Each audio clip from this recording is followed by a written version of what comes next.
I wanted to start the episode. Uh, Shout out to the Academy, City Academy, that you're just handling business, just beating people down. But Ryan McAdoo, post match, was asked who is his influence, and I loved his answer. There's a lot at the moment. Doku's definitely up there because of his agility, everything. Just Doku's just top. He's even improving on his end products as well. Where I feel like I need to improve on as well. But yeah, currently it's Doku at the moment. Is it one talking about representation, especially when these young players, people talk about Doku not really making an effect or putting his place into the squad. It's something like this. An academy player being like, yo, huge fan of this guy.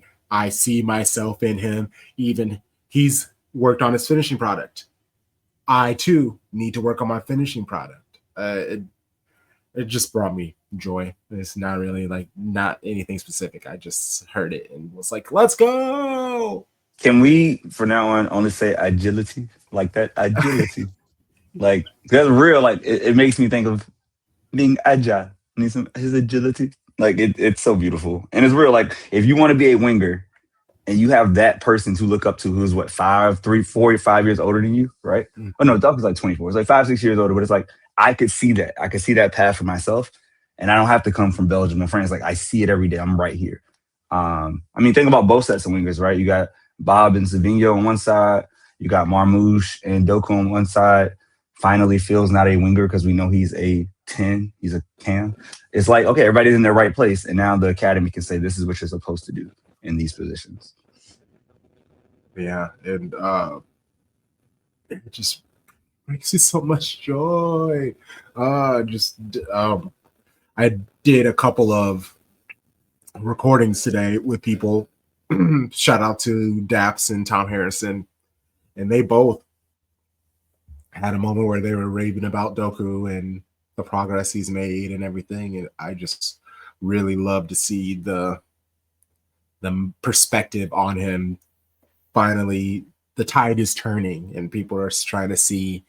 It sucks that they couldn't see the promise. They needed to see actual goals and assists for them to be like, okay, this player's not half bad, instead of just seeing, man, if all he had to do is just fix this one thing and he's out of here. But we are where we are and we're here now. Sharpie, were you gonna say something?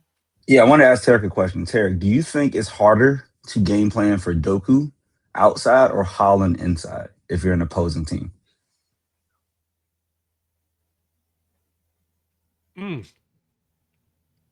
That's a really difficult question because they are both in many ways. In many ways, they're both kind of unstoppable at what they do. You cannot, when Doku gets the ball on the wing, if it's one-on-one, you have no hope. You just don't.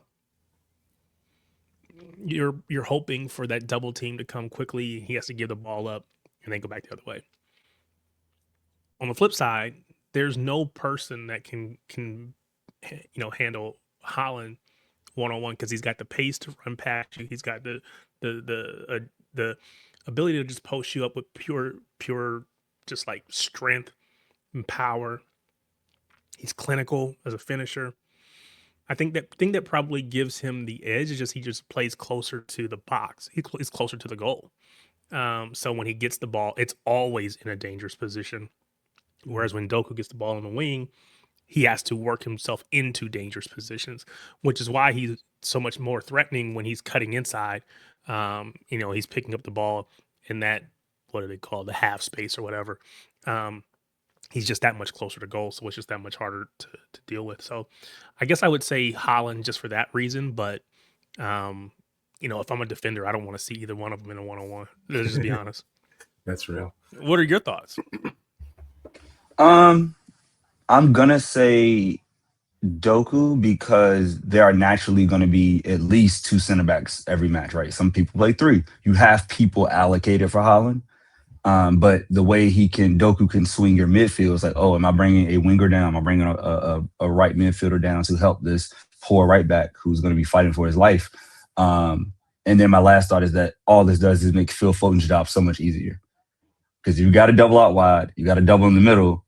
The guy behind the striker is just like, well, time to shoot. And we know he has a beautiful left foot. So it's a great problem for us to have. Sad problem for those opponents.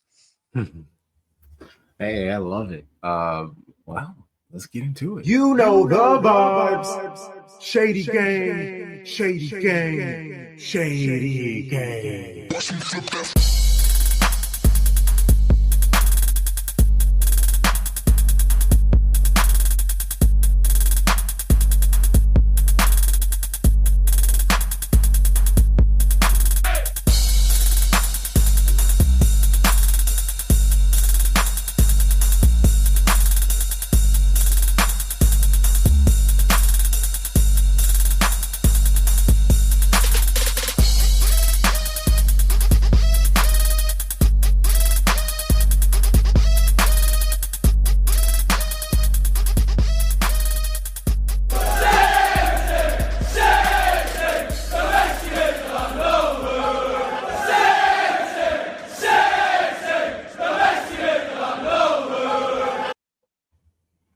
Hey, and welcome to episode 152 of Shades of Blue. This is culturally inappropriate.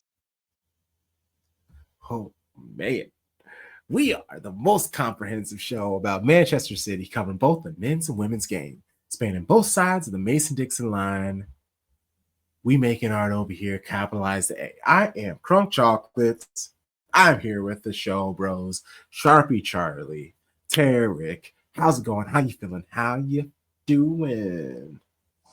You know, man, I'm great. I told you this joking, I think, on Instagram, so I'm going to say it now. It's nice to be a part of, the most followed U.S. Man City podcast on Blue Sky.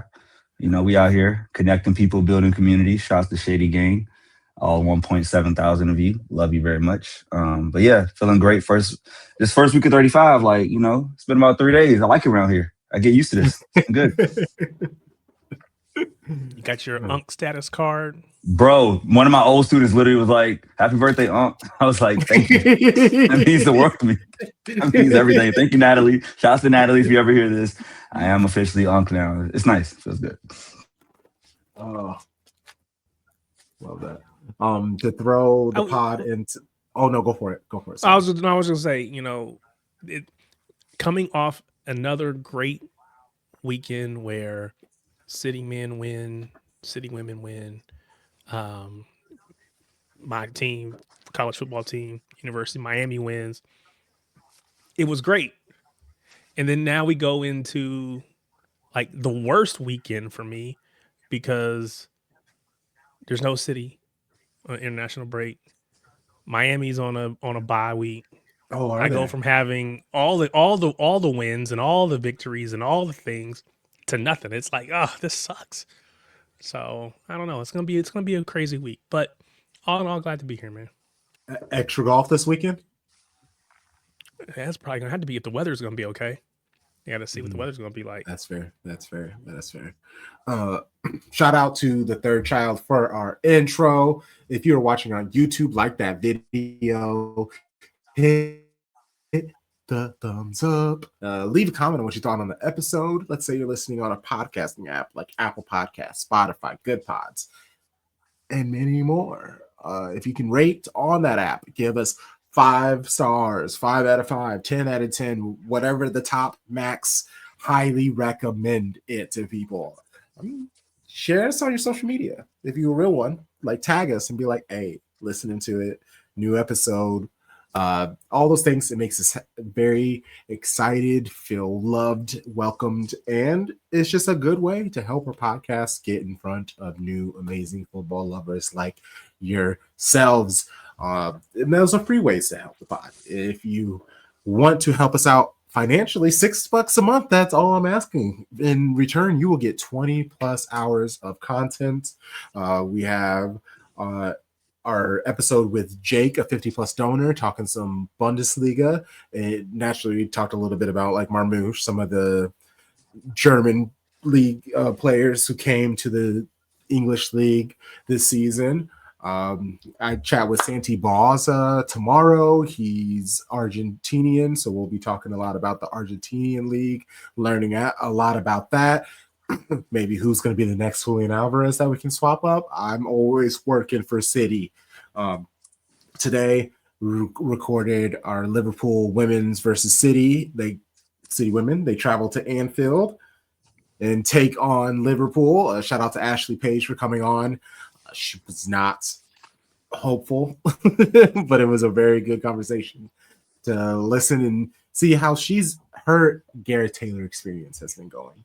And then back-to-back episodes I recorded with citizens. Shout out to Tom Harrison, a fantastic follow on social media, and he's a contributor to 9320 Pod, the homies, and Daps. We are the South Stand, Never a Foul. If you're familiar with either of those, had him on. It was a very fun conversation. Really, we didn't go through half of the conversation, the topics in the doc, because it was just like a fun conversation. And those are my favorite types of recordings, actually, where I don't have to look at anything. We're just talking the club and the players that we love. And it's some great episodes coming out for you for $6 a month. Today we got been around international break, so we just have a couple of games to preview. A sad draw against Monaco, narrow win against Brentford. We finally have time to possibly do Shaka and applause. We'll see. And then for Baby Blue Baddies, our City women, a crazy match against Arsenal. Then we have this match against Liverpool. And Tom Bomb, I wish you were here, because I already know when this topic about the badge tapper comes up, I feel like I'm going to be all alone on my take, jumping off the ledge. But sometimes it bees like that. All right. Let's get into it. Okay, so City men, we'll start with the match at Monaco. Beautiful Monaco. Shit stadium. Completely shit stadium. For how much money is in Monaco, for that stadium to look like it looks like West Ham's London Stadium, but like worse. So they have like the track on the outside, so it pushes everybody super far back. And shout out to the homie Alex. He sent me a photo. He always sends me photos whenever he goes, because he goes to all the games, so he sends me tons of pics. And he was like, hey, about to hit the loo, and sent me a photo. They use porta potties. That is their bathrooms. They're porta potties in a stadium. Porta potties in a stadium is crazy. Like, I mean, honestly, United, they're going to have to be doing that at Old Trafford soon, the way that their plumbing is. So, I mean, I don't know why I'm judging. Actually, that's exactly why I'm judging, because I can add it on top of them. But there are a couple of, like, the in and outs of both of these games I don't necessarily care about. They're just kind of like overarching topics, subjects. And one is Bernardo. He did a pre-match interview, naturally, going back to his club. And one of the things was he was asked about him being a captain, the company quote, like basically once he starts taking himself seriously, he'll be a club captain. Then it went from, hey, being a captain, I'm sure are plenty of things that you want to be able to teach these players, and maybe now this season, possibly next. I don't want to like ask you about that, but necessarily what are some of the things that you would want to focus on teaching these players for the future? And his answer was interesting. I know exactly what I'm going to do, but it's not the time to talk about it. It's time to focus here, to focus at Man City, to try to do my best to put the club back where it belongs. And as I said, as we know that we've had a lot of captains that left in the past, but it's the guys that have the most experience to pass it to the young guys, and hopefully they'll be the next ones to pass that experience. On regard of my contract, I'm really focused on doing a proper season with Man City and be as well as possible to perform and to bring back the team and the club to the level where it deserves to be.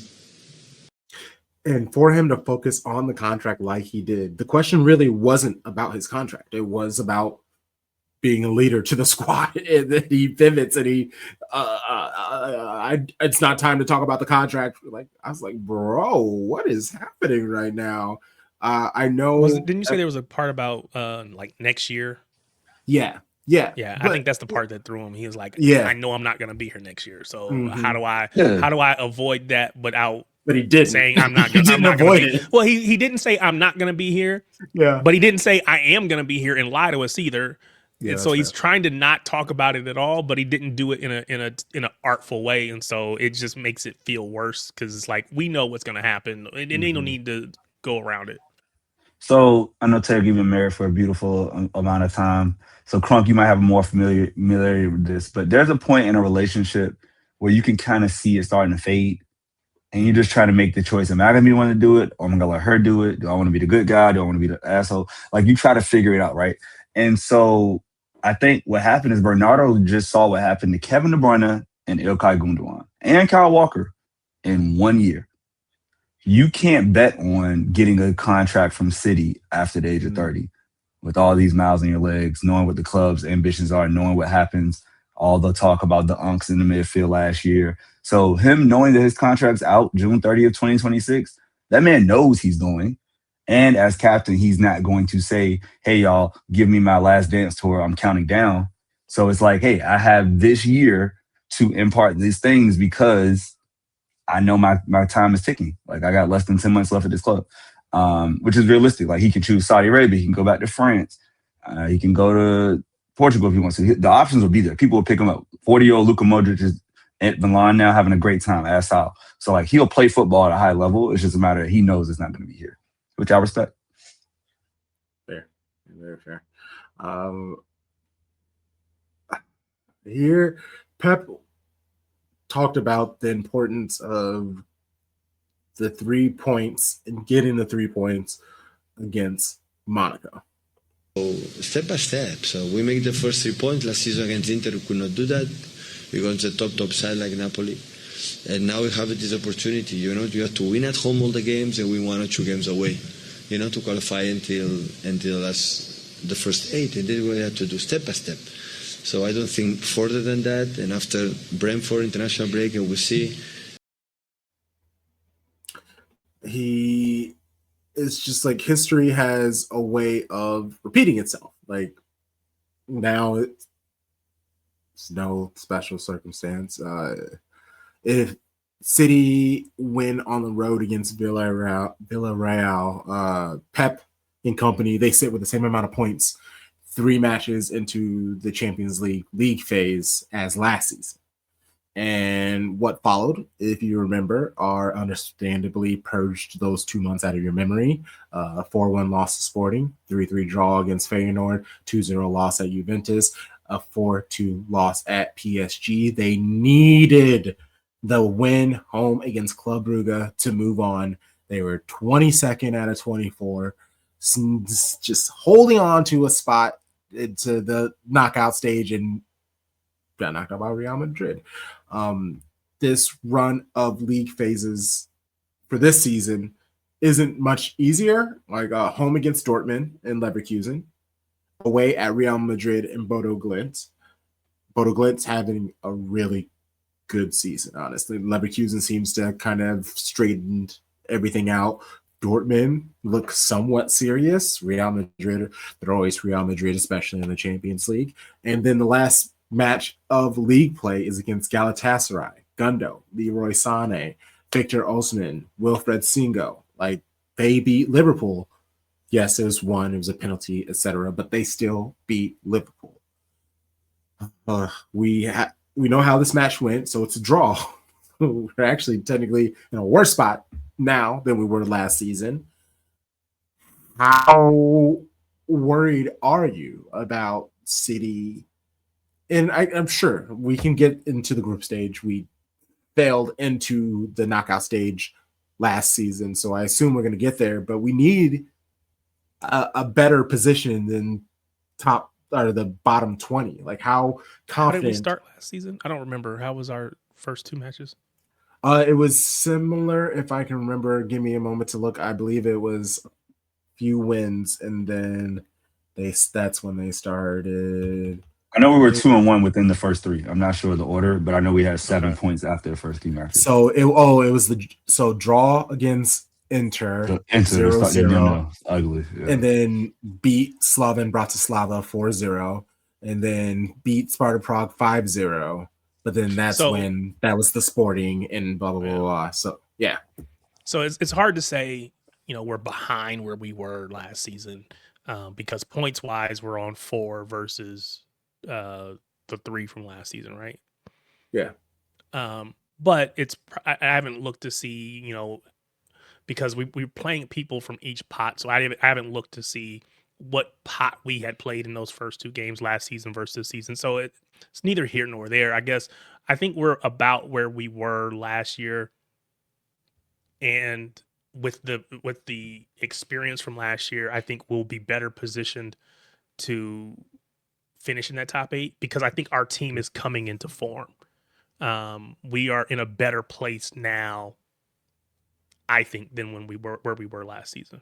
So I'm not necessarily concerned about it. I mean, you got to take every game. You can't take any of them for granted, but I feel pretty good about us getting in that top 8. Could be proven wrong, but I do. I'm gonna agree with Tarek that I definitely see. I'm gonna say this. I'm 90% sure we're gonna be top 8, and I say that because we're already 8th. Solid goal differential, right? +2. But I feel like the team is better than last year. Like, look at every position. There was no Nico O'Reilly. Remember, Vardy was still playing left back, so our center backs weren't nearly as balanced. Our right back this is when Kyle Walker was starting to fade out of form, and just wasn't the same. You had the unks in the midfield. The legs were not there with the Reinders and a Phil being a full-time midfielder. Doku didn't have the trust. He wasn't starting every match, right? So, like, every position has been – Donnarumma's in, so you got a better shot stopper. Like, every position, Haaland's in a better situation. We are better. And I think if you hold on to the past, it's understandable. It's like a therapist said, like, feelings are valid, but they don't have to be facts. You can feel nervous and feel that, but like objectively, we're a better side now. And we're still missing 2 defenders and 2 attackers who should be coming back after the international break. So I think we are, like Tarek said, rounding into form. We've experienced what it was. Nobody understood the import. I mean, you could say, like, I get it, it's good play, but until you go through it and you're like, oh, we're at the last 2 matches. We're almost knocked out. You realize you got to get your business done early. So I think you want to get as many points in those first 6 matches so you set yourself up to maybe have some rest. Maybe just only need a draw to make it into the top 8 and get that bye, because having to play the extra match is a lot. And I think everybody learned from that. And so I'm really excited and confident to see what we do in Champions League and watch our players shine. Okay. Before we get to the starting 11, Pep was asked about Rodri. He didn't play against Burnley. His request. I was hoping he didn't play against Monaco, honestly, because I feel like for Rodri to say that I ain't got it today, big dog, it's respect, and maybe give him a 2. Obviously, we needed him. The game was incredibly tight, but also who's to say that Nico G, he did a decent job when he came on. Who's to say that he wouldn't have done a great job the entire match? But he was asked about handling Rodri. And right now, if you ask me my feeling, right now is not able to play 3 games a week at top level. Top intensity and demanding of the opponents. My feeling right now is not ready because need time. So linges for this type of linges minimum 1 year, and after that it start to be, and that's why it's be patient and he dictate. When I feel not good, it's better rest. Nico make an incredible game last game. He's improving day by day, and Kova also will be quite similar, and play a little bit with that all three. Plus Tijani can play there, maybe, you know, in that position, and see what happens.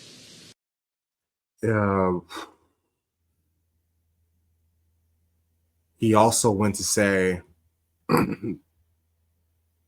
hey, we're not going to see the Rodri that won the Ballon d'Or this season. You know who will? Spain at the World Cup, because it takes a year for him to bounce back. And so next season, when he returns back from there, he'll be good. But this season, we just need to get him to being that guy that we know, love, and respect, and just try to make sure he's as healthy as possible. I think Rodri's position as a holding midfielder has to cover so much ground and, you know, stay on the move. I looked up, it's a very important part of this because I looked up Virgil van Dijk's, if you remember, he tore his ACL. And he was out, it says, for 259 days, which is just under 10 months. We know Rodri didn't take 10 months to first come back, right? He came back in like 8 or 9, 7, 8, right? It was the spring when he first played the Summer Club World Cup, right? So he's pushing himself, and not saying Van Dijk didn't push himself, but Rodri's clearly pushing that timetable. And this normally happens as, you know, we go further and further, injuries, recoveries get better and faster. But I think it's better to have the position where, hey, Rodri may not be an every 3-day player, but if he's our Premier League holding, great. If we want to sit him against Everton in the Premier League to get him ready for Villarreal in the Champions League, great. We have a deputy that can manage that, right? So I think, like, even though it's not ideal that he's not fully 100% Ballon d'Or Rodri, you want to have 70% Rodri versus 0, right? Like, you want that person to be available and managing, which is Pep's job, managing his minutes. I think Pep he set the expectations correctly. So nobody's going to be crazy if he doesn't play every 3 days. But he's also going to make sure he's still, like, building up his ability. Okay.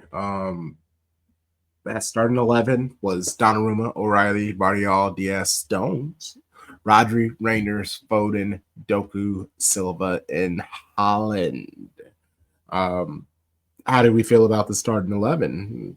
Was Stones playing? Were you excited? Was that a worry? Were you hoping to see Nunes? Tarek?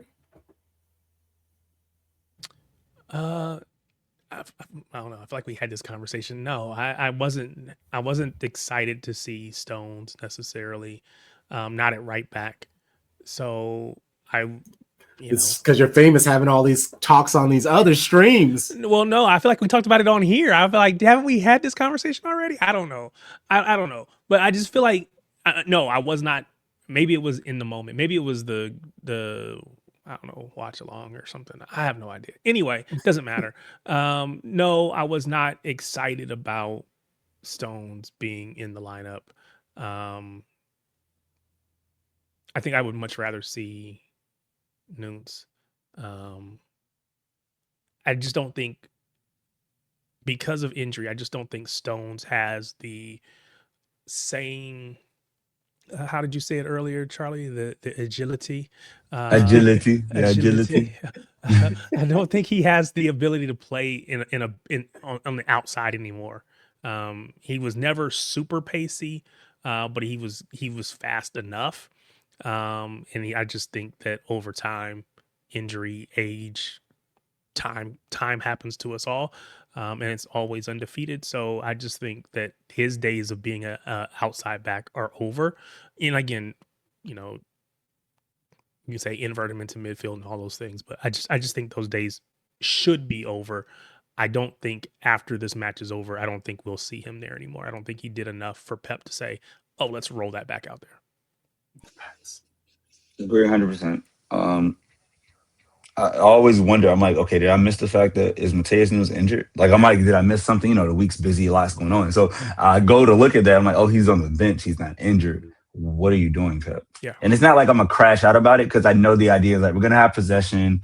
You got John Stones to help in the midfield with Rodri, 3-2 build up, like all the tactic stuff. But the point is, you now lose the option of having somebody create with, and you couple that it's a partnership with two old people, my brother millennials, with Bernardo Silva as the winger. So you really know you only have a one-sided attack. Like if I'm the manager, I'm like, oh, thank God, this is great. I don't have to worry about anybody on the right side scoring. Like I can press in, I can double Doku, I can lean on Phil, and we'll make it tough for them. Like it makes it easier to defend when both of those positions on the right flank are old. One of them can be old. Like if you're gonna do Stones, put a Savinho up there. If you're gonna do Bernardo, put a Nunes behind them. But to have both, I just think that made the team too imbalanced. Yeah. Agreed. Yeah, that's fair. It's very similar to when we had like the Stones DS as center back pairing, where it's just like too much in a key position. We lack that athleticism and pace. And I'm not gonna lie, this match, it happened. I watched it. I did a watch along.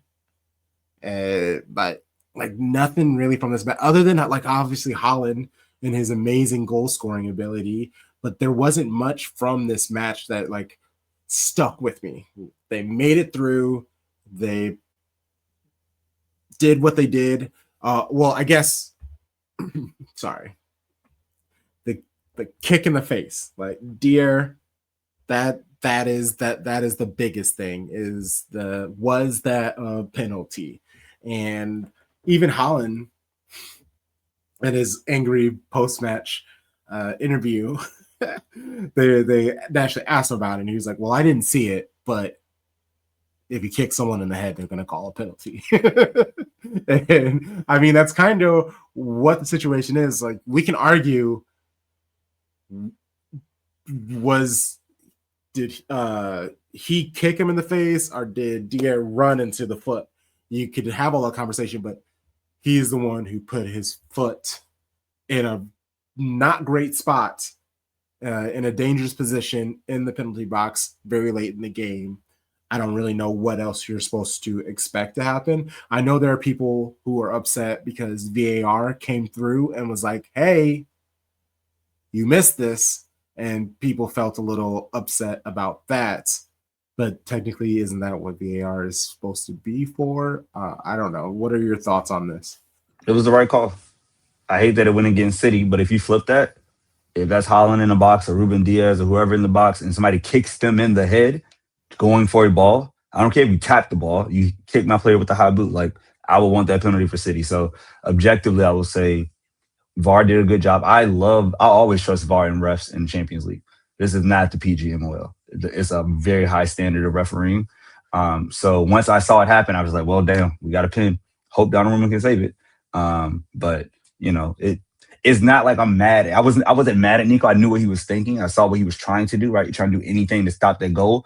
I wish he would have trusted his ability to jump, or just trusted the fact that his teammate was close enough to kind of, make it difficult. So it sucked when it happened, but I think it was the right call. What about you, Tarek?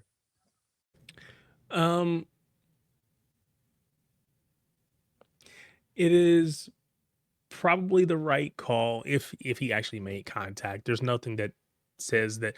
I didn't see enough to know for certain that there was or was not contact. But if there were, then yeah, to your point, if you judge it based on would I want that call, yes, I would have wanted that call if it was the other way around.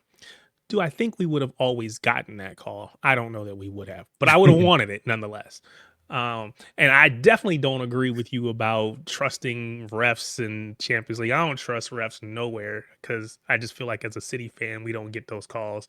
I go back to the Tottenham match a long time ago, Sterling, handball, all of that. I just don't trust it. But again, this is coming from a U fan who still holds on to a flag that came about 8 seconds after the whistle had already gone, and stole a national championship. So I am biased, I guess, or I'm scarred, at least one of the two. So do I think it was probably the right call? Yes. Did I like seeing it? No. Do I blame Nico G? No, because again, You don't know what's going to happen. He's trying to just clear the ball. He gets his foot on the ball first. He does make contact. So in that respect, he did what he was trying to do. Unfortunately, like you said, high boot, we get the penalty. It is what it is. Hopefully, he'll learn from it. And yes, I guess he could have just trusted that the people behind him would do their job, that Donnarumma was going to save it. But I think to a certain extent, I prefer you be proactive there. Don't leave anything to chance. Because if he doesn't go for it and it just falls right down and then they just score, we're going to be like, well, why didn't he do something? Why didn't he put his head on it? Why didn't he do something there? Right? I don't know. So it is what it is. We live and we learn. And again, he's a young player. He'll continue to learn from it. And again, I expect people, period, to make mistakes. Yeah, it just so happened. It sucked that the timing of it and all that, but people do make mistakes. So I'm going to kill him. And I just want to say, like, we talked about our form last year compared to this year. We were riding out that match pretty well, right? We gave up the first goal in the 18th minute, and they really didn't have that much going on until that last little push when you put in the subs and they went for it, right? Which is always going to happen in a game. So, like, you were saying, like, hey, can City control matches? Yeah, we did it for 60-plus minutes. Holland scored in the 44th. So we did it literally the entire second half. We were in control. Now, would you have liked to get in the third? Of course, right? That's like, the frustration for me is we didn't go get the third. Yeah, and I don't know if that was a combination of, just some sloppy passes. If it was, I'm going back to look at the subs that he did, and the it looks energy like was just not there. Honestly, that was in. Monaco made all 5 of their subs, and it was. The first was Otara is a defender, but the rest were attackers and midfielders. And even Otara gets forward as a defender. So they just completely brought it to City, who had second players on, who had older players on, who really were not ready. That defender came on as a result of an injury, too. It wasn't like he came on to. But I will say, like, the subs, he made a triple sub at 82, right? So that's what I mean by, like, the last 10 minutes of the match. Manager said, you know what, we got to go for it, which they did. We had made our third sub at 73, which is Nukes for Stones finally to get more pace on the pitch. I didn't like this. This is where you go back and look. He swapped Savinho for Doku. When I believe if you leave Doku on and take Bernardo off, yes, or Reinders, that was the frustrating part. That's the problem. That was the one that pissed me off. I'm like, why did you do that? Yeah. You need width, and now again, you make it easier to defend because you're literally saying, "Well, don't worry about that side. Savinho's the only one that can hurt you." So, like, I think that's the problem. I love taking off Roger at 60. I think that was smart, right? Mm-hmm. Nico has the fresher legs. Roger's not 90-minute fit. Great. It's just not trusting the young winger to do his job on the right wing. It doesn't help when you think about trying to get that third goal. So, and that's a part of managers figuring out who we can trust. You got to give them effort. You got to give them time. Yeah, and I think, we know there's another game coming up in a couple days. So there's probably at least some of that thinking in there as well. But actually, I don't even know if Doku started that next game. I don't know. He didn't. But yeah, so it felt like, are you trying to keep him on or take him off so you can have him for the next match? But then he didn't end up playing. But at the end in that moment, you can only think about the game that you're in at that point. We're in this one right now. We got to win this one. The next one will take care of itself. So I was a little disappointed in that substitution for sure. And speaking of the refs, I'm sure everybody saw that quote about how Pep saying he doesn't speak the Spanish refs, and even Jesus Gil Manzano, he has a huge history of just like awful calls where everybody all around is just like, whose man is this?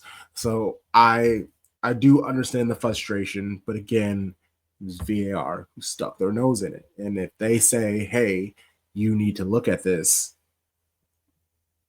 that's what VAR is supposed to be there for. If they tell you that you should probably look at this and you're probably going to call it, then who are you to be like, nah, no, thank you. But yeah, it is what it is. We move. The only other thing that interested me in this match, and especially listening to the post-match from Holland, how annoyed he was. He just said he needed to see more from his teammates. They didn't keep the intensity in the second half like they did the first. And yeah, that's very accurate. But he was asked about the fact that his few touches that he had in the match. Let's see. I'm trying to see specifically how many, because I know that he had 17 touches. Only 3 in the opposition box, but he's still able to score 1 and then a banger of a goal also. Does he need those touches to be involved in the game was basically the question. I still think I'm involved in the game, doing movements and giving space to others. So it's not only about touching the ball if you're involved in the game or not. I think you can be involved in the game many other ways, and that's my job. And the reason why I play this, because it answers something that people are always talking about him, is his involvement. Is his few touches enough? City are winning the game. He is one of the better goal scorers in the top leagues at this moment. I just don't understand why people like you always want more out of a player. So I guess I don't want to not say that, because Pep is demanding more out of Haaland and we're seeing more from him. But just touches in general, that being the reason why you can call the match a success or he will do well or bring victory to the club, I don't think you can specifically say the more times he touches the ball, the better the team is. So any of you guys have any thoughts on the Haaland touch situation? I like the way he framed it. Like his gravity, right? If you take a basketball term, like Steph Curry, him just moving makes life easier for everybody else. And the fact that he doesn't just, throw a hissy fit and stand in the middle of the 18, like he's not just doing that, right? He is trying to go. He's doing more movements this year of like trying to go in the ball and link or drifting far post or whatever. Like he's doing his job well. So no issue. And he scored 2 goals. He scored 2 goals. Like that's all you want out of a striker. Like he got a brace. Yeah, his job, and that's what I was gonna say. His job is to put the ball in the back of the net, and we've gotten so conditioned by the Messi scores a bunch of goals, but he's constantly on the ball. Whatever, Ronaldo's getting a bunch of touches. Whatever, we got conditioned by Harry Kane. Oh well, he's dropping back. He's kind of playing more like a 10.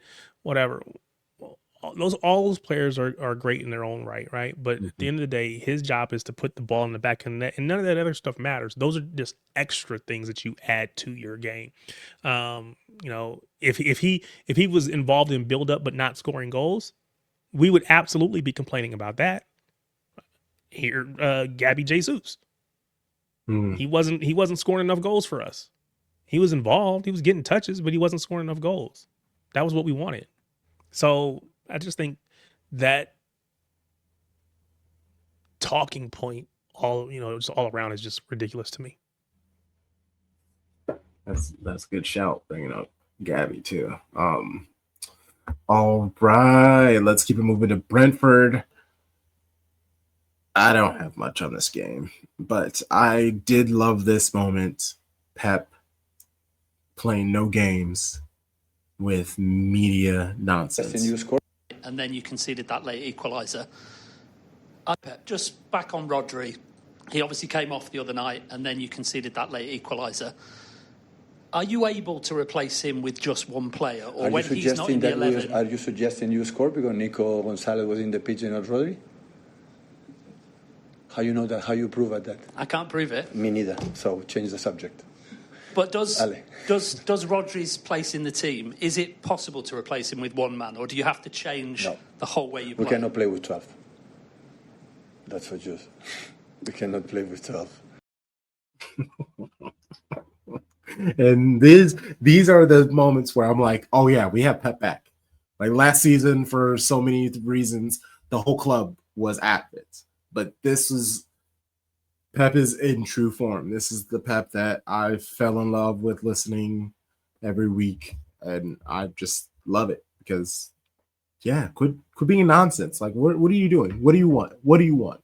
I'm not even going to give you the chance to even play dumb or to try to. So yeah, so just shout out to Pep, and shutting all that stuff down. And I know it probably feels great for Nico because these are the things that he needs. He needs to be lifted up and protected. And Pep has said on multiple other situations how much Nico has been listening and he wants to learn and he's doing great. And we're seeing him play a lot better this season. Tarek, you brought up a point earlier about you remember the things that happened with City, right, against like Spurs with Sterling, right, and all these old things that happened. I want to bring up something that people forget about. Rodri is not always Rodri. He was the young kid we paid 80 mil to get from Atletico Madrid to do what? Be the future, to be the deputy to Fernandinho, who was by far the best DM in our club, one of the best in the league, best in the world, right? It was not easy at first for Rodri. And he wasn't even a January transfer. He came in the summer, so he had a whole preseason, he had a whole thing. So if you think about where Nico Gonzalez is at this point in his progression, not even a full calendar year as a member of Man City, to where Rodri was, which would have been probably by now, if my math is right, April, right at the end of his first year. I think Nico's doing just fine. But we don't want to think about it that way. We need instant gratification, right? We need instant success. It's like, no, these players are young. People are like, oh my gosh, we signed Riyad Mahrez and we signed Jack Grealish. They were proven Premier League great players. Of course they came in and hit the ground running. If I'm Raheem Sterling, he's been proven, right? He already been at Liverpool. If you sign people that are younger, they just take time to progress. But look what happened when you gave Doku 2 years. Year 3, popped off. And now we know the talent. So it's just have patience. And it's more so for us as City fans, not so much as other clubs because they'll say whatever.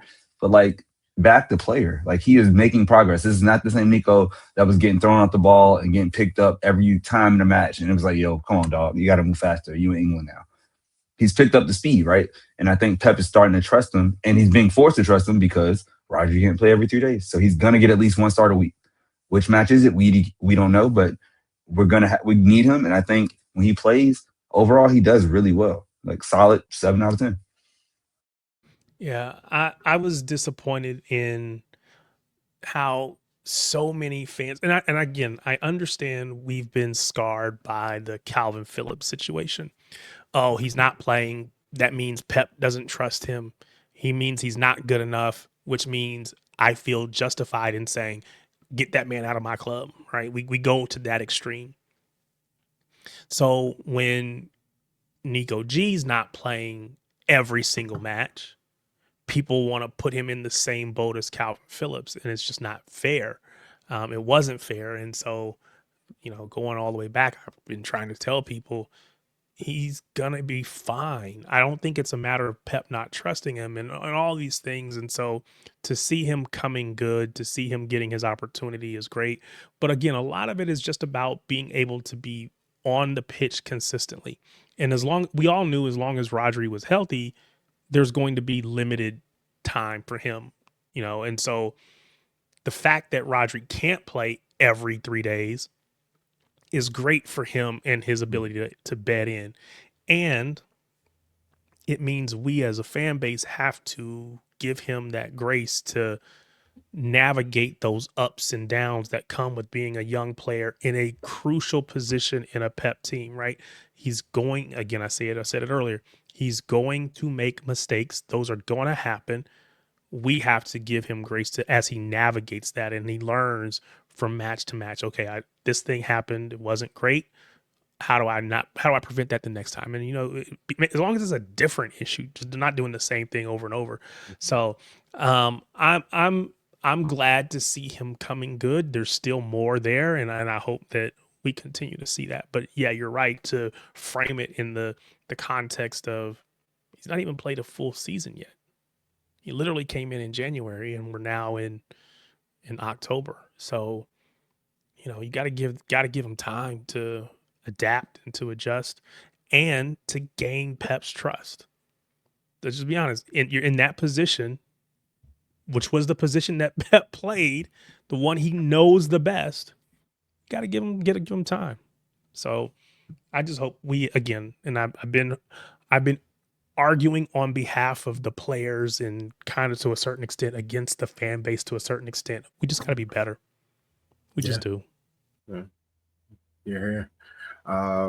Start 11. Donnarumma, O'Reilly, Vardiol, Diaz, Nunes, Rodri, Foden, Reinders, Savino, Bob, and Holland. I'm not gonna lie. I was nervous at the fact that Rodri played against Monaco. I know he was taken off, but I still was terrified because we know how Brentford like to play. They love the aerial duels. They love trying to play on the counter. They're going to get you where you're having to suddenly sprint or jump, bumping into each other. And it just kind of had me worried that a man who just a week ago said I couldn't play, my knees are killing me, and now all of a sudden he's playing back-to-back matches.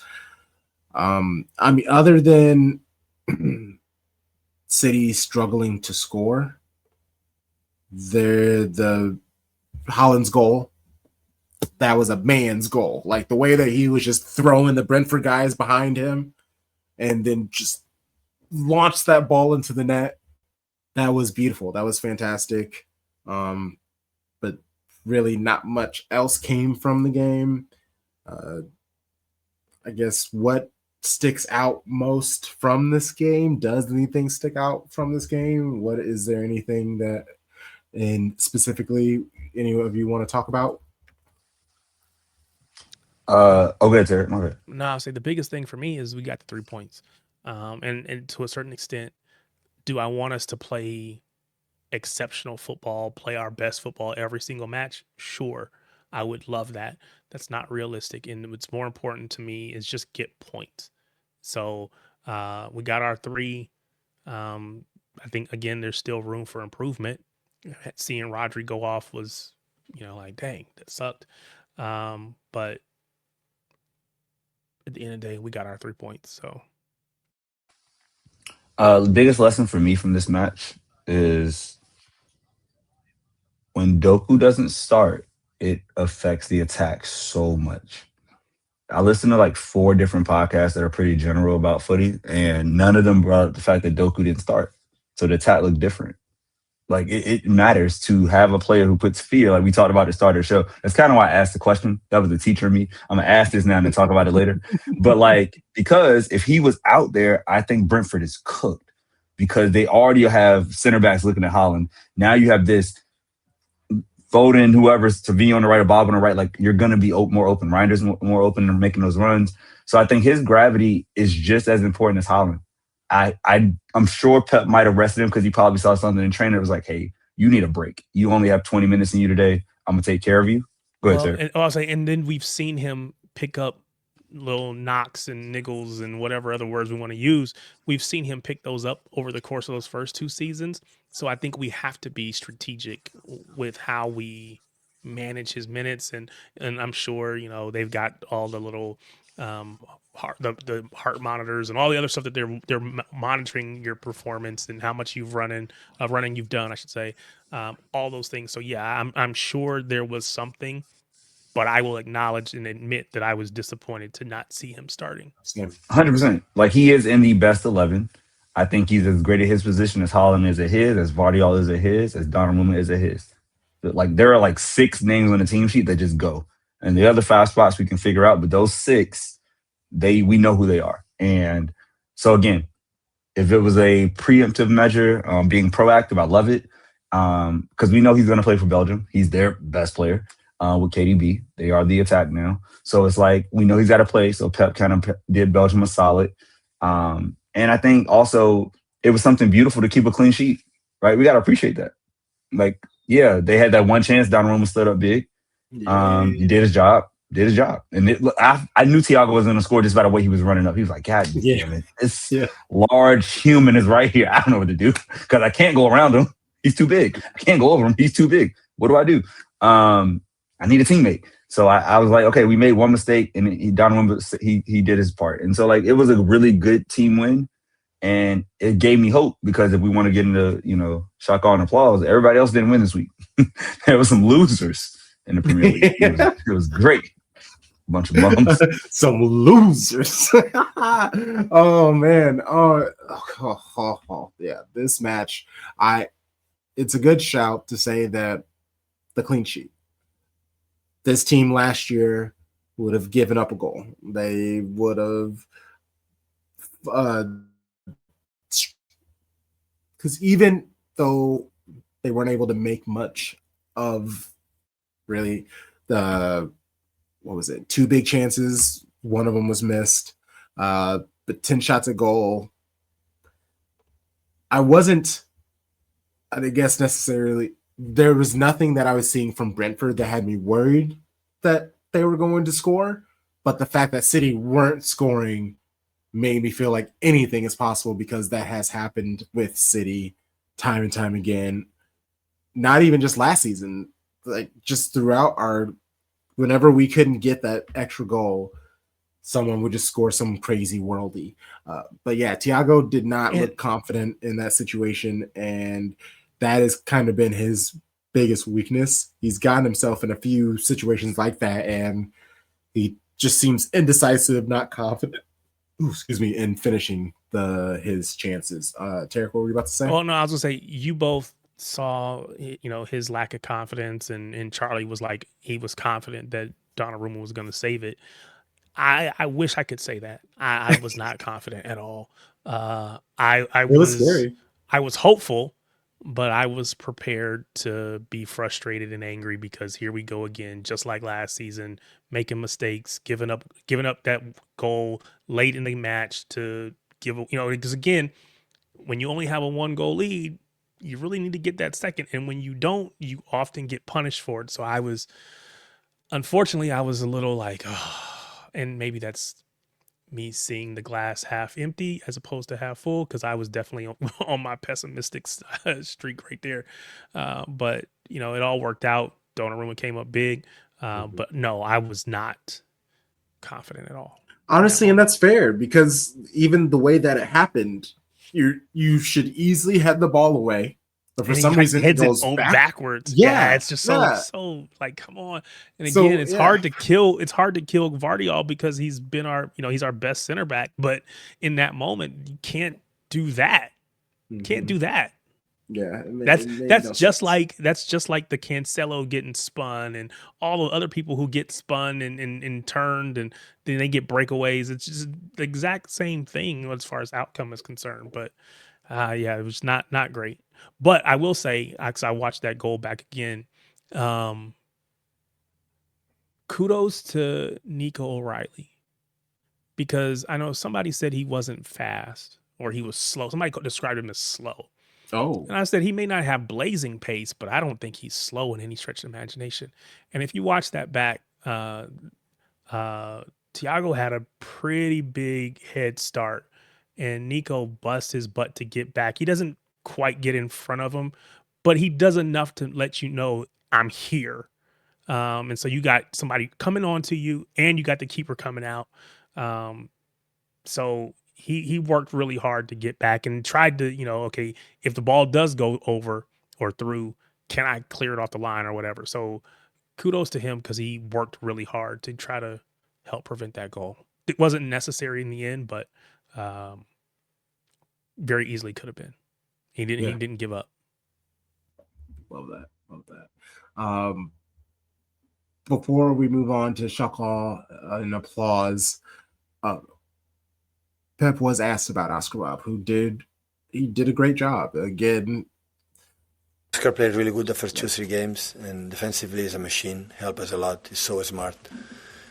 And in the final third, is 1-against-1 stop, good decisions. He played really, really good. I'm really pleased for the game he played. He has to encourage him to be more incisive, to rely on a lot with 1-against-1, 1-against-2 in the final third. When he really goes, create a big situations, make an incredible pass to Phil, and Phil shoot, because the people count, okay, shoot and target, but when you shoot Phil in the penalty spot and go out, for me, you shoot and target, right? A clear chance. So in general, it was really, really well played in the first half. Really well defensively, offensively, in all the aspects. Yeah, he's a player that we trust a lot. We trust a lot, and yeah, he's getting there. And I said it during the watch along. The way that he just dribbles through people and still kind of like looks to distribute, it seems like he's like a step or two ahead in his head, where he's like, okay, I'll do this, and then I'll do this, and I'll do this. But I guess that also would lead to where Pep is saying he needs him to be more incisive, like a little more direct. He does kind of have to like rely on the tricks, and maybe if it's not a one-on-one, he will give the ball away. Should try to embrace him being a truly fantastic baller. But even then, it's just he's a young player who missed an entire season. Well, it is to be said and expected.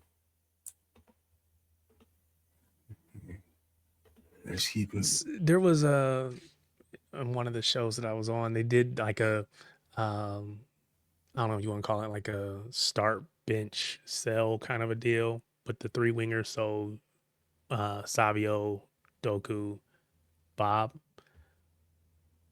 If you had to rank them, who would you start? And then who would you start bench sell? Savio, Doku, Bob. Yeah, Savio, my boy, you're gone. You're being sold. You're selling Savio. Who are you selling, Charlie? Usually Savio.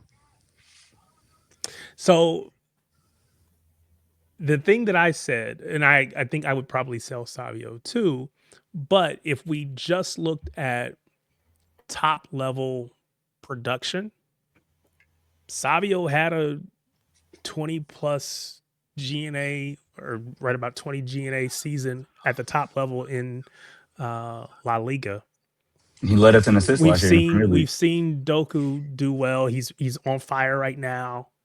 Bob is the only one that doesn't have a proven track record, and we know that's because he's been injured. But if you sell anybody but Bob, you are putting a lot of confidence in what Bob might do, not what you've seen Bob do in matches. So I think most people probably would sell Savio, but I could easily see that being like, oh, wait a minute, that was a bad decision.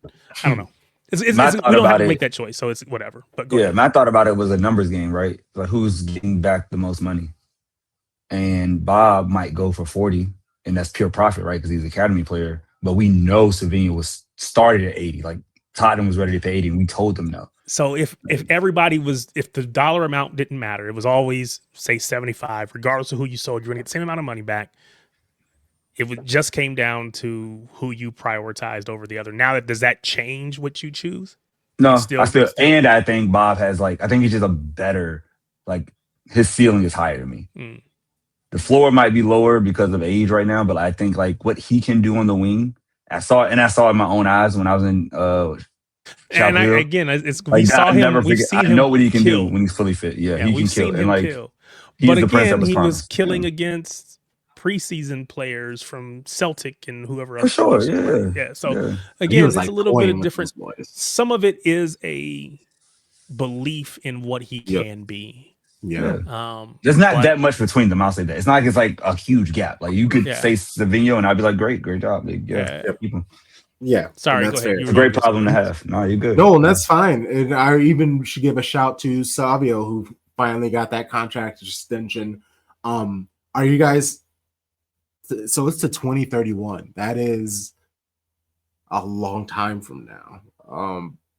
Is any of that surprising to you? What did you say? The contract extension? Yeah. It's a 2031. Surprising, or the fact that it goes to 2031? The fact that it goes to 2031. Seasons. Yes. Because they added years on too. I think it's smart. You just align them with Holland, in a way. I think their goal now is try to push all their extensions to around 2030, 31. That's kind of the phase we're in. If I looked at those numbers right, they want Phil to get extended from 27 to 30. They're just trying to get it all pushed out so this whole decade is locked up. So, and then once you get to the point where it's 2029 or 2028, if we want to sell them, we sell them, and you got to pay the same amount of money. That's fair. Very fair.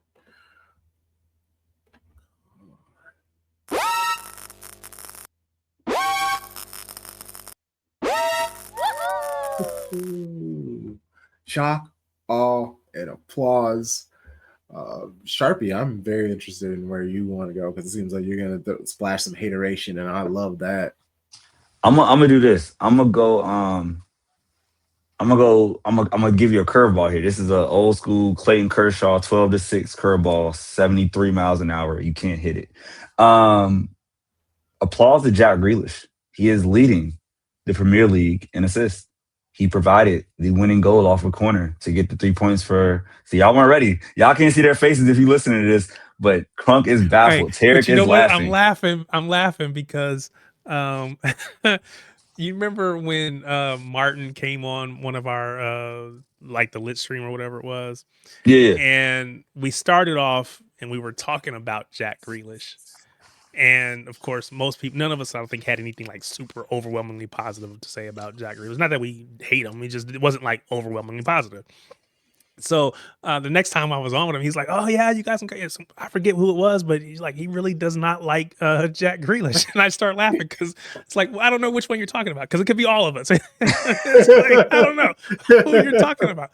No, So there's one particular person. yeah, so it was just funny because he was like, "Yeah, I forget who it was, but yeah, he really does not like Jack Grealish." I was like, no." Because he's out of position. Jack Grealish is a 10. He's not a winger. Anywho. But yeah, he's been balling. And credit to him. Credit to Everton. I believe they're top 8. Yeah, 8th in the table. Only a point, 2 points behind City. David Moyes, incredible start. He gets Everton. They get him.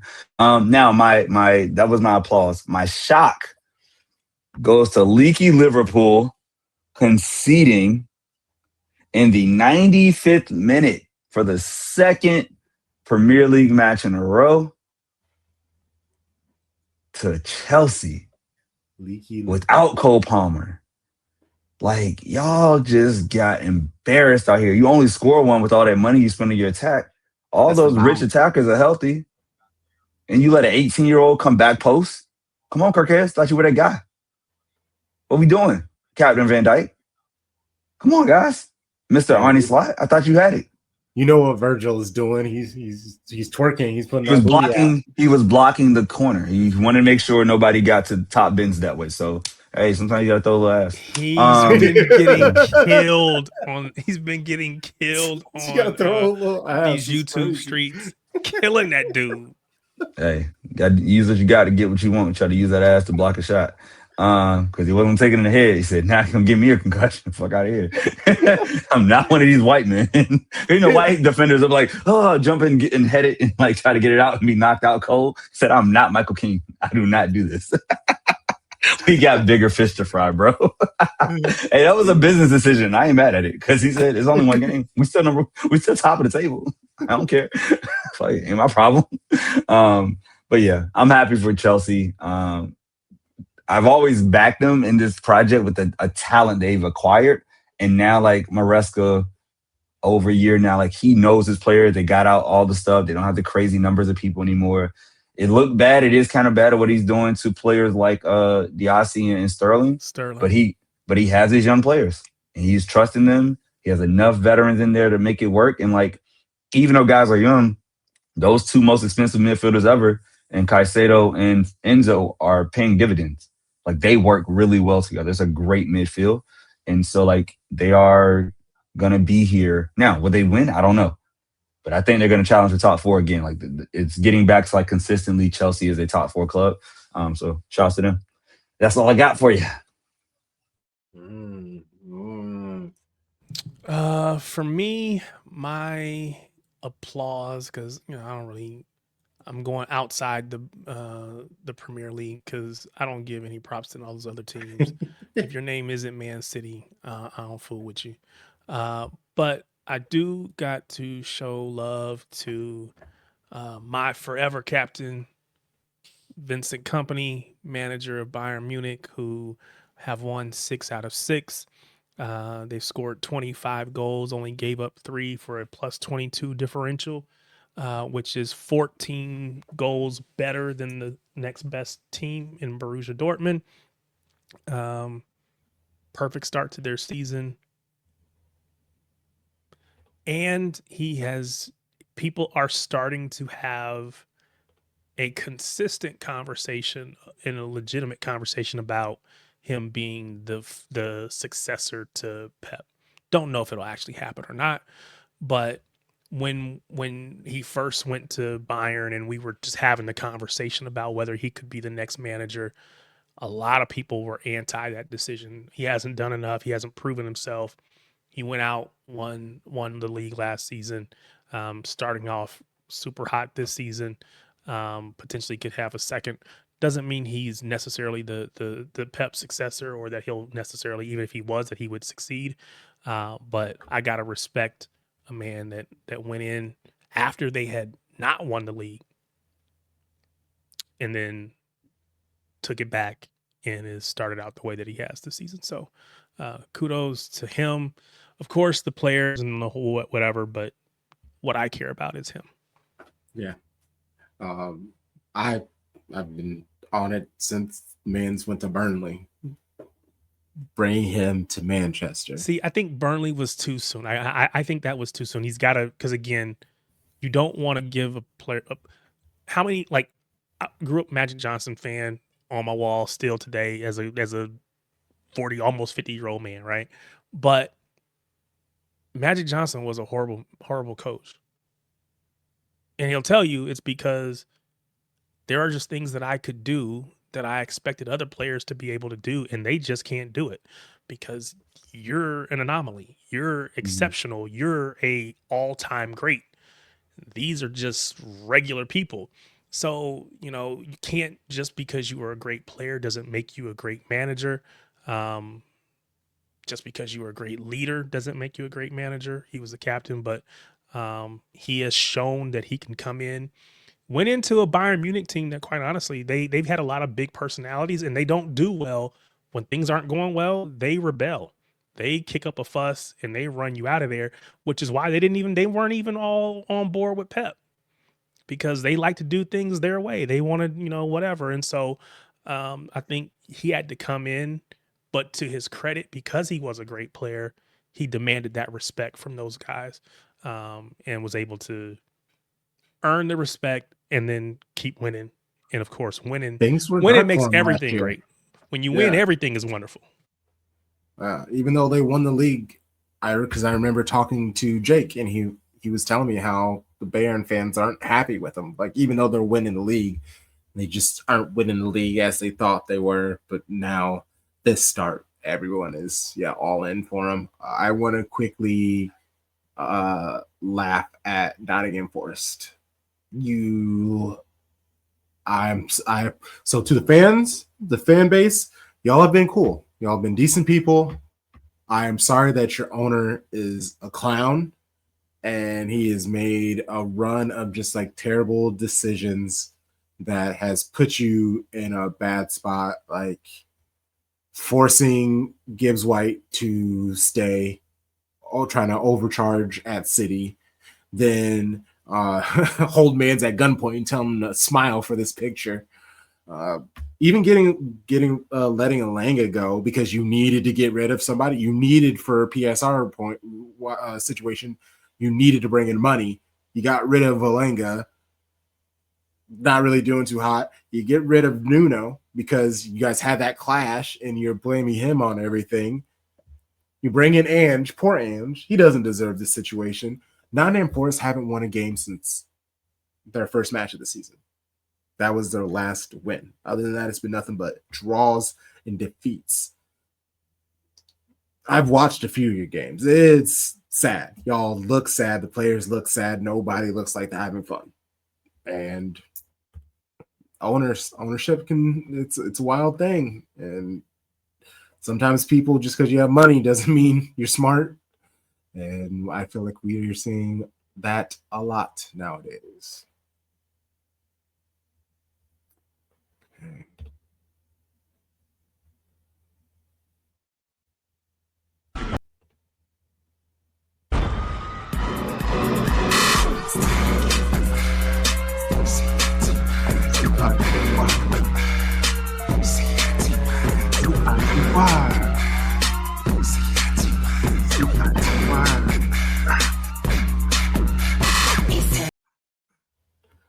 let's go. Wanted to quickly talk about Mary Fowler. She did a 1-year contract extension. It was supposed to go out this season. She added another year, basically making up for the ACL injury. She could have easily have left, but I just think it's fantastic from her and from the front office for making this happen. It's one of those things, hey, let's just do another year. Let's see how it goes. If everything is still looking great on y'all's end, maybe she'll sign for longer. But she's a young star, like a superstar, especially with this time recovering. She has truly hit levels of superstardom that goes outside of football now. And it's exciting for her, and it would be great to have someone of that level stay at the club, even if it is just for one more season.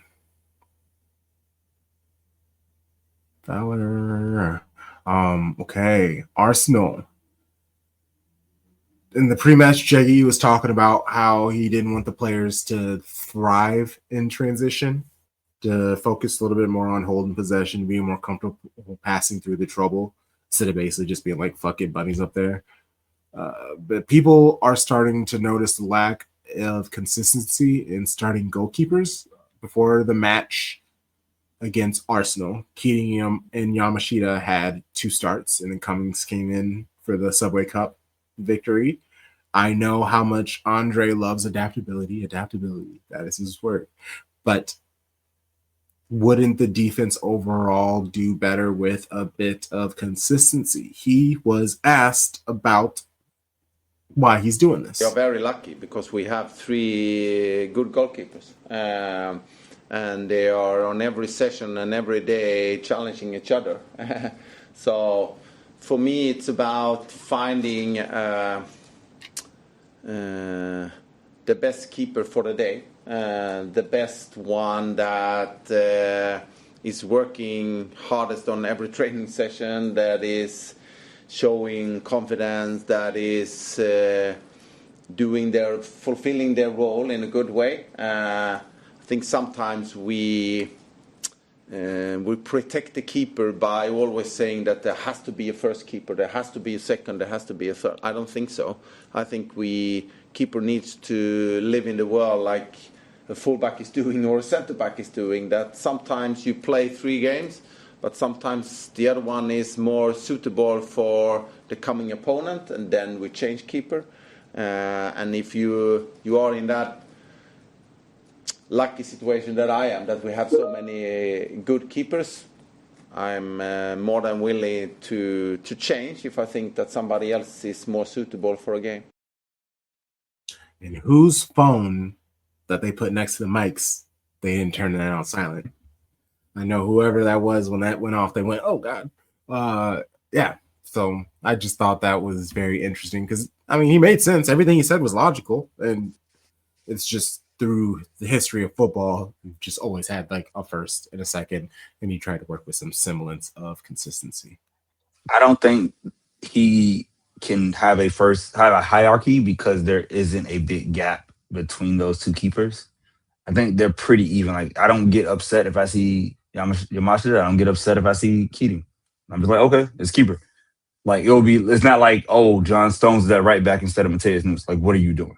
Right? Like, Bernardo Silva's on the right wing. What are you doing?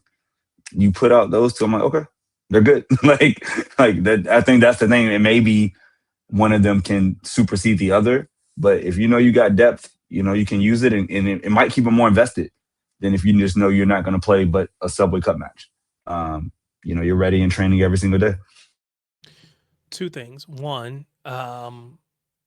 we as a collective the footy world in general kind of killed Mikel Arteta when he said he was going to have 2 number 1s, David Raya and what's his name? What's the dude that they let go? White boy? Yeah. I can't think of his name. I see his face. I can. Ramsdale, good job. Aaron Ramsdale. Yeah, it's like I nice can job. see him, but I don't remember what his name is. I couldn't. I'm old, man. I can't. My brain don't always be firing like that. I'm with you, Tarek. I'm old too, bro. I know, man. When you hit that It's hard out here, 35, bro. you get Hey, you don't you remember on the unk thing. status pretty soon. I'm gonna be on some other kind of status. I don't even know. G-pop man, status. yeah, come on, don't even. Yeah, but so that's one thing, right? We killed him for the very similar situation, and you had to make a choice at some point. Now, maybe in the world of women's football, maybe people feel differently about it, but I don't know that really matters. I think it sounds good to say, but I think there's going to come a point in time where he's going to have to make a choice. I also think, in addition to that, it's easier to do this because Yamashita is 30 and Keating is only 21. So there's going to be a natural progression where Yamashita moves off the scenes, Keating steps in and is the undisputed number one. But on the flip side, if I'm choosing my number one today, there's a lot more upside in Keating for the long term than there is in Yamashita. And maybe you don't want to put that pressure on her too early. You want to let her kind of continue to mature and grow with having a strong player there to kind of be mentor, but also kind of a check. Don't get too far out of hand because there's somebody here that can come in and play. So I think obviously long term is going to be Keating, but I think I believe at some point he's going to have to make a choice. Maybe I'm wrong. No, that's fair, and that is the idea. Is when Yamashita came in, she's the Japan national team keeper, had tons of success on her own. She's going to come in and help a Keating who can lack mental fortitude. Let's just call it that. And honestly, this season, last season, I was actually a little upset. I was on Team Keating, but Yamashita has earned my respect, and I feel like she should be starting. And in the games that Keating has played, we know when she just has to react, she's great, but she does seem a little more frenetic on the ball, whereas she used to just receive the ball and just whack it all around the pitch, and she was great, but her passes really aren't hitting where they should. And even she, on her face, you can see that she is a little stressed, and that's what worries me. And that's why it's good to have Yamashita. So, like, I'm sure he would want to start Keating, but you see that she ain't got it at practice. So you're like, all right, Yamashita, here you go. Yeah, as a team or as a squad or as an organization, you have to have those backup players, and so that's why you have two really good keepers, right? As a player, when you have someone that you are competing with, one, it's intended to cause you to step up, but it also can make you. I know any mistake that I make, I could be back on the bench. And so you're constantly looking over your shoulder. You're afraid to fail, which then leads you to failing. Mm-hmm. If you can understand what I'm saying, it's kind of like this self-fulfilling prophecy type thing. Yeah. So you're just like always on edge because I have to be perfect, and perfection is not possible. So you're trying to be perfect. It's never going to happen. And therefore you make silly mistakes, which then lead to, okay, well, let me go put Yamashita back in, which is what you were trying to avoid to begin with. So I don't know. I think as a squad or as a team, as an organization, you have to have it. But as a player, it sucks to be looking over your shoulder, which is why, going all the way back to the men's side, having Rodri not be available is good for Nico G because you don't have to look over your shoulder. Now, when Kovacic comes back, if I make a mistake, Kova's going to be coming in. When Doku, when Marmouche is out, I can just be free. I can go own this left side. And yeah, you're starting to see the best out of him. You're not constantly being afraid to, or feel the pressure to try to do things that maybe you don't normally do. you're stepping outside of yourself, trying to do too much to try to prove a point. And so I think it's possible that you saw her be better last year. Just because, you know, Yamashita was the new thing and we weren't really sure what that was going to look like. So I don't know. Right. I love this. Starting 11 against Arsenal was Yamashita, Kasparai, Rose got the start over prior. Greenwood, Wahabi, Blenkilde, Asagawa, Miedema, Clinton, Fujino, and Shaw. I know Sharpie was very excited seeing Rose in there. You know, sometimes, man, you get birthday presents from people you don't expect. And I did not think that Jackie would pop out and just look out for your boy. You know, like, that's all I could ask, is to have the best possible athlete in that position. And he did it. And that's just, I'm so happy. I will say, other than that 11, we had got the news, sadly, you know, want to send love to Carolyn, because it was, you know, reported that, you know, someone she was close to was in a car crash. And she got, you know, partly injury. She was back in Brazil. So I hope that, you know, she's okay. So there was no shock when I saw, you know, Clinton was out there. We know we're still missing him, who's getting closer, but still not quite right. So yeah, the rest of the 11 I thought was great. And yeah, seeing Rose out there, Rose is still a Rose. It was beautiful. Yes, sir. And speaking of Rose, she had a good match. Did start very nervous, made a few terrifying passes, including the back pass in the 71st minute that Blackstanians had a one-on-one with Yamashita. Whoa. But Rose herself said in an interview that there's plenty that she needs to learn, but what she has is the strength, the pace. Her distribution skill is fantastic. That her ability to take the ball up the pitch with confidence, it's fantastic. I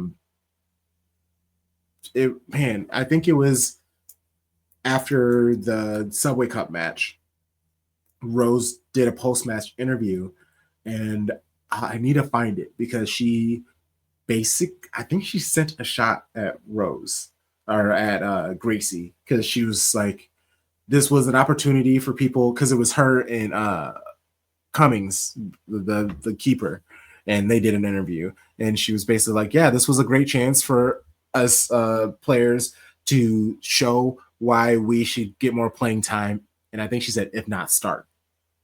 And I was like, oh. So like, she has the confidence, the belief in herself. And honestly, Rebecca Canuck, like, you need to get yourself back in the starting lineup quickly, because just like, if you think about the team, Fujino, Jack Chloe Kelly spot. Benet, she's going for Miedema's position, really. Blenkilde, she's holding off Clinton and Lohman. We just have, and I mean, maybe that even goes back to what Jeggy was talking about with the keepers, like having it open for every position. That's what it really does feel like. It feels like these young players are making it difficult for these older players who are established, and you know exactly what you're going to get from them. But these young players are really kicking some ass, and I absolutely love this team so much. Bunny Shaw, she kicked off the scoring in the 39th minute. Started off with a long ball from Yamashita, ends up at the feet of Miedema, who sprays the ball wide to Fujino. What I like is Fujino, she actually like lost the ball. I don't know if they got a foot to it or if she just ran past the ball. But anyway, she got the ball back. And when she got the ball back, the defender went to go poke the ball away, and she just sprayed it right for Kasparai, who was bombing, crashing in the box. And when she made the pass, I remember thinking, who did she pass it to? Because Kasparai wasn't in the screen at the time of the pass. It was fantastic. Crossed it in. Bunny doing what she does. Heads the ball into the goal. What I love the most was her celebration, not celebration. She scored, and she just like stared down the crowd, just kind of like looking like, that's me. Pay me, Manchester. I'm looking directly in the camera. Manchester, pay me. You know what to do. Do it.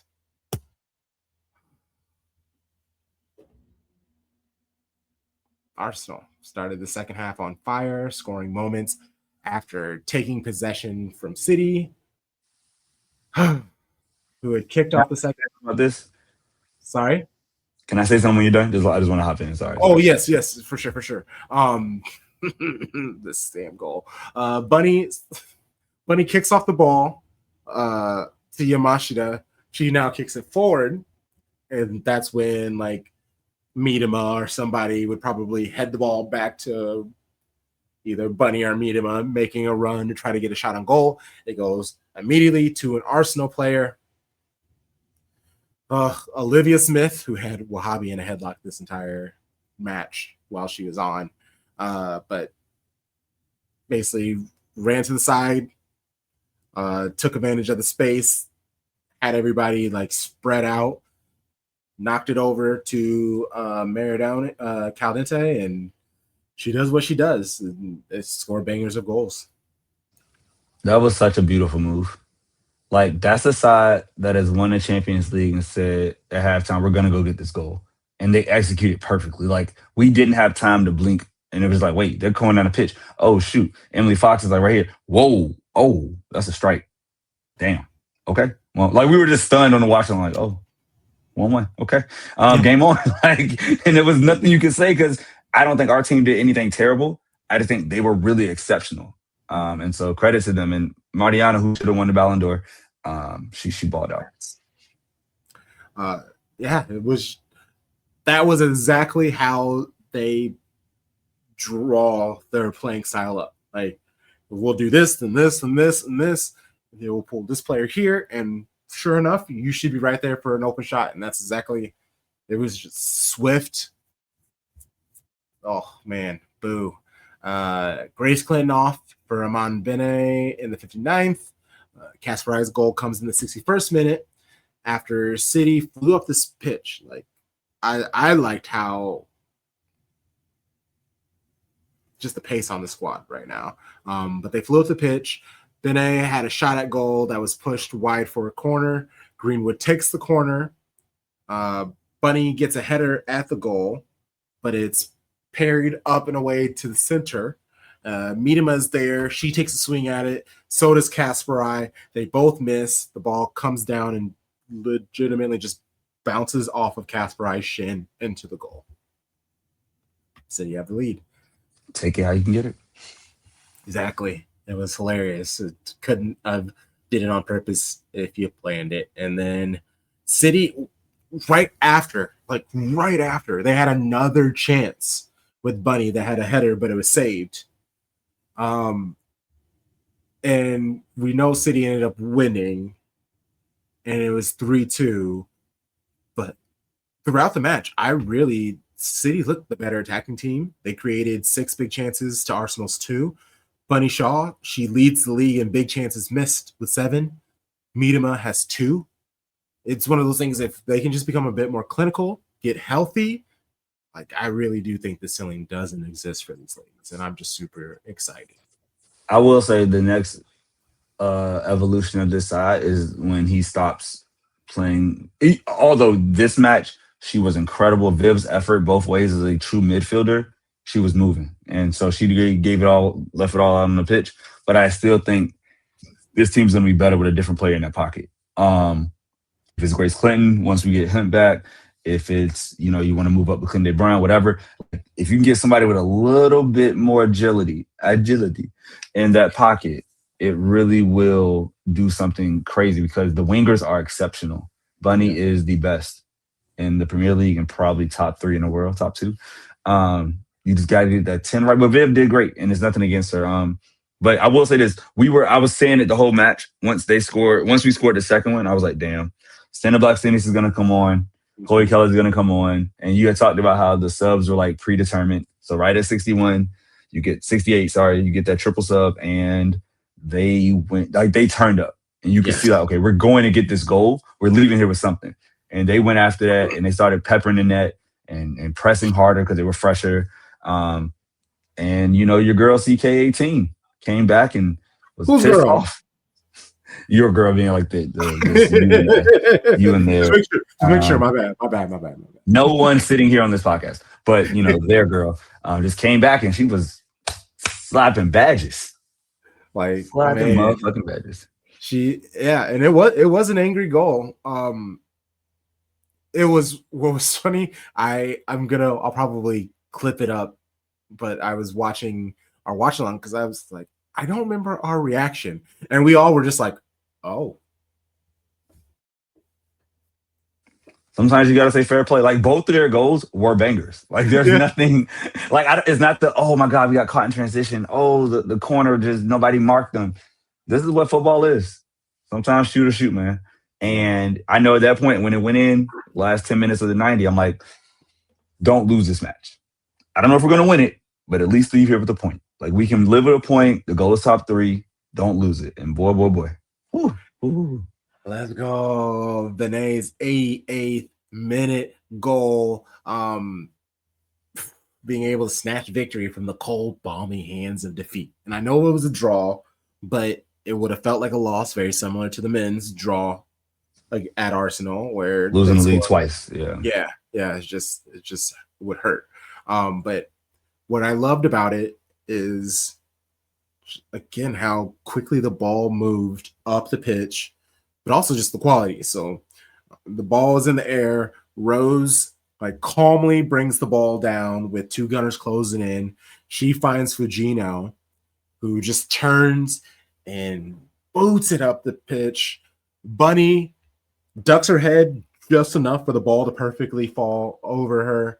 She chases it down, flicks it over one Arsenal defender, safely brings it down outside of the reach of another Arsenal defender, and then she hits a pass to Benet, where if you look, Benet paused. I think she wanted it outside the box, but that's what helped because it made her step up, and since she was like a split second behind, that's how she was able to steal the ball away.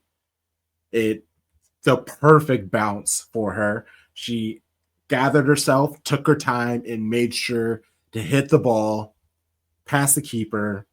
I loved it. Whoever the defender she stole the ball from just fell backwards in a moment of defeat. Oh, in my heart, we were celebrating. That was passion in that. And then the best part, they cut to the badge tapper, and she just looks so annoyed. She's telling her team, "Come on, let's go, let's start the game." And it's just that's what you get doing all that stuff. It's just like in football when Richarlison, I feel like, does it once a season where he takes his shirt off, gets a yellow card, and then Tottenham immediately give up a goal. It's just those embarrassing things. Sometimes, that's why you got to watch sometimes how you celebrate, because then things like this happen and you look a fool. And then next thing you know, you're trying to be all sassy on some Man City's accounts comments page because you're salty. And you got plenty of time to waste on this 5-hour trip down back to London. That felt good, didn't it, Kronk? Didn't that feel good? Felt so good.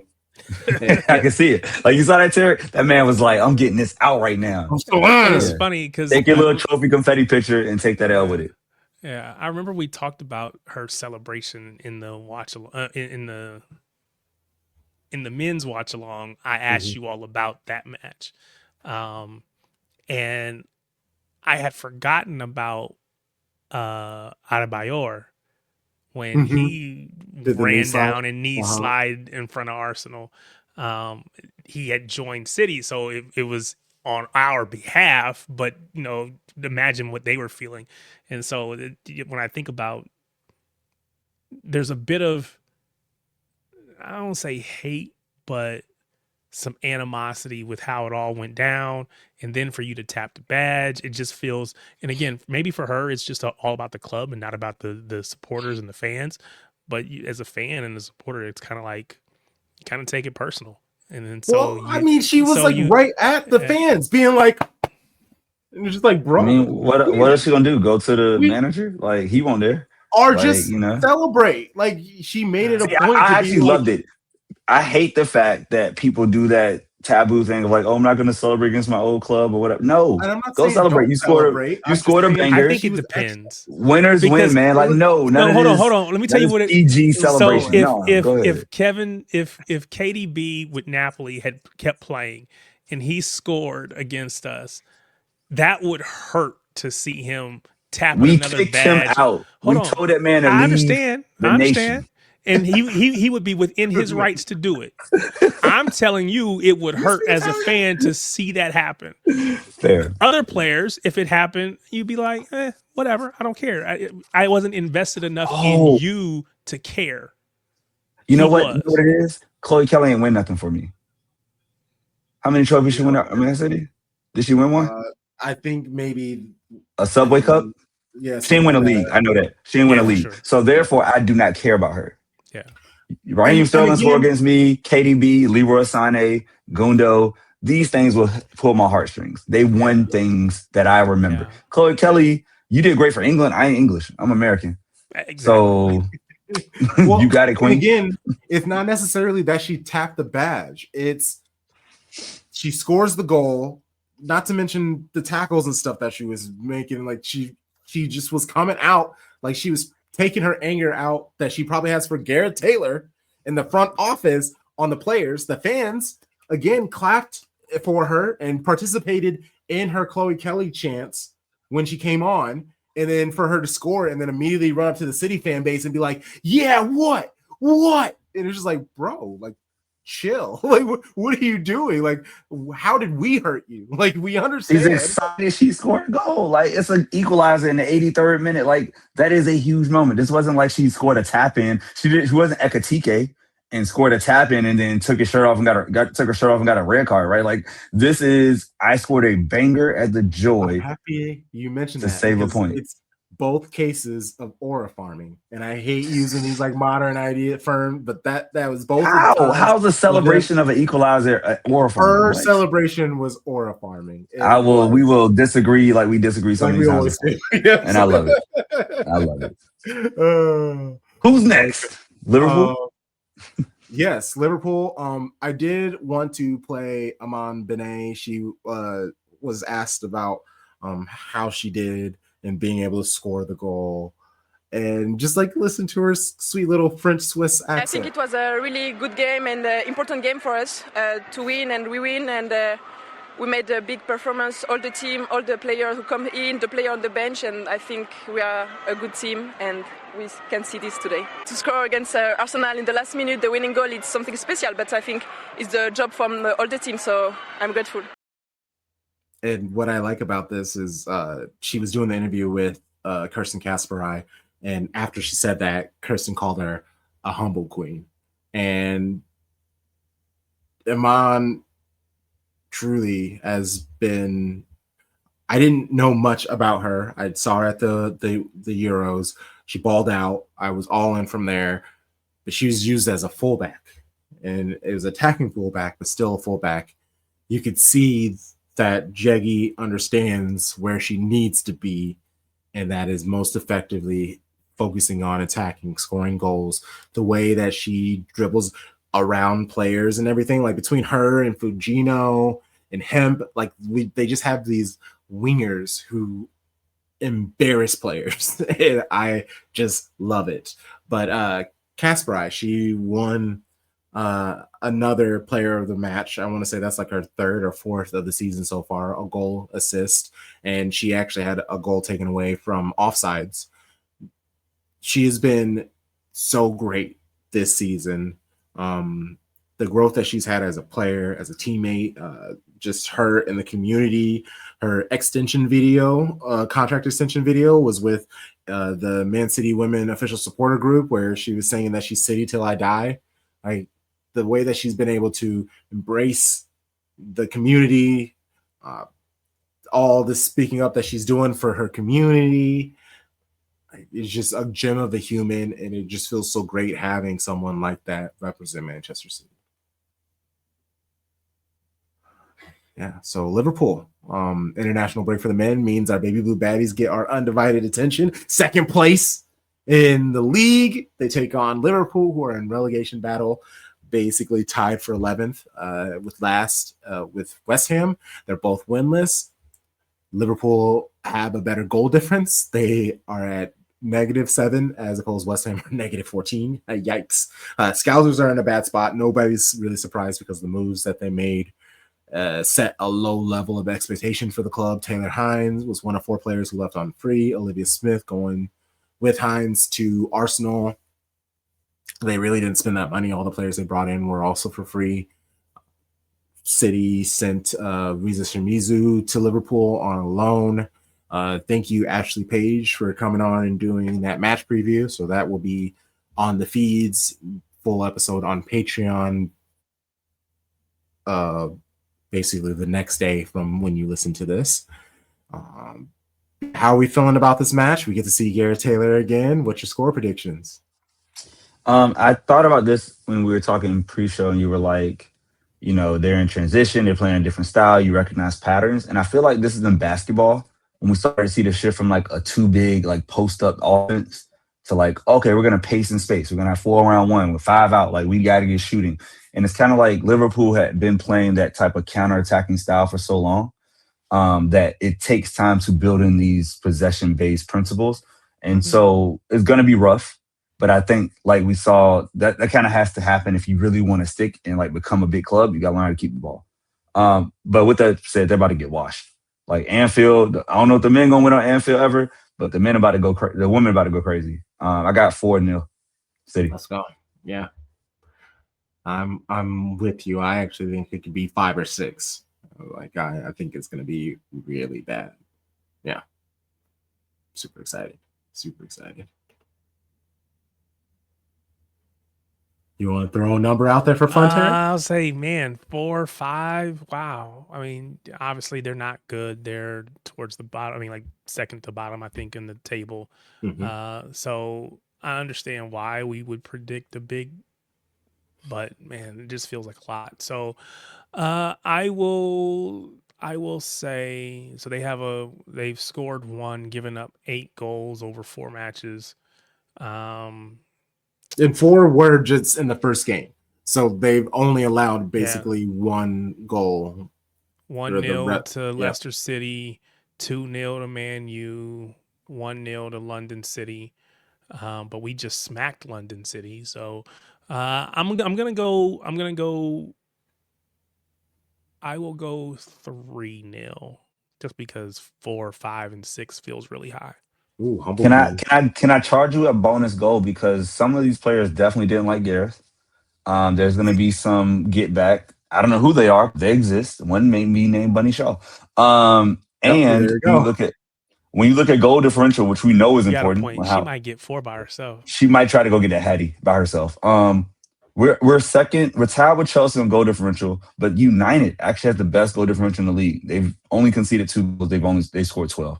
So I feel like this is the one you can run the numbers up. Like, we beat Arsenal by 1, let's beat them by 4 or 5. Like, and I think you'll see it in the second half. That's when people normally get those late goals. Like, what are we doing in the 70th, 75th minute? Are we making aggressive subs? Are we trying to keep pushing?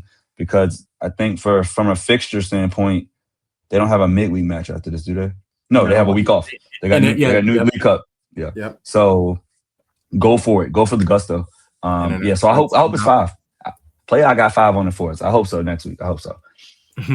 Let's go. Yeah, get it prepped and ready. Cool.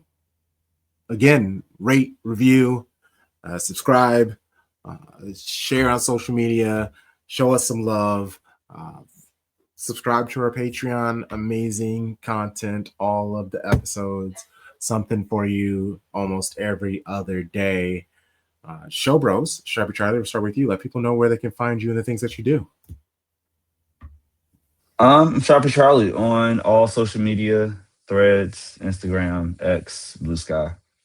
Sharpie Charlie. You can find me on social media at Tarek Peterson, TarikPeterson, at Tarek Peterson on social media. Hey, follow the pod if we are on an app, TikTok, Twitter, Instagram. Blue Sky, Threads, at Shades of Blue NW, at Shades of Blue NW. If you see me out in the streets, I will probably be. It's candy corn season. Specifically, I love the pumpkins. So I'm purposely talking about this because I know This people feel Joker very said strongly. candy corn season. I got the Lord candy have mercy. pumpkins, baby, too. These are the best. Candy corn is fire, bro. Like I will. It's not Real for one. everybody. Look That's at okay. us. Wow. We agree. Wow. We agree. Yay. That just We means agree. there's both Millennial of you. heart. That just Gen means Z there's heart. two people Let's go, wrong baby. as opposed to one. Nobody's Lord right when have it comes to a matter of taste, Tarek. It's subjective. It's Lord have okay. mercy. This is like saying city's better than United. You know that's a fact. This is about feelings, okay? Fair enough. Oh man, we will be there for you Sunday for the watch along. I think I will be doing a first listen. I've never listened to Oasis, like listened. So I think I'm gonna start getting in my. I've been accruing a list of like quintessential English albums that I'm supposed to be listening to. I think I'm gonna get in my bag and start hosting just like a once a month listening party. I think that's what I'll probably be doing on Saturday. So pay attention to that. I'll be posting about it. I'll let you know. Until next time, you know the vibes. Shady gang, shady gang, shady gang.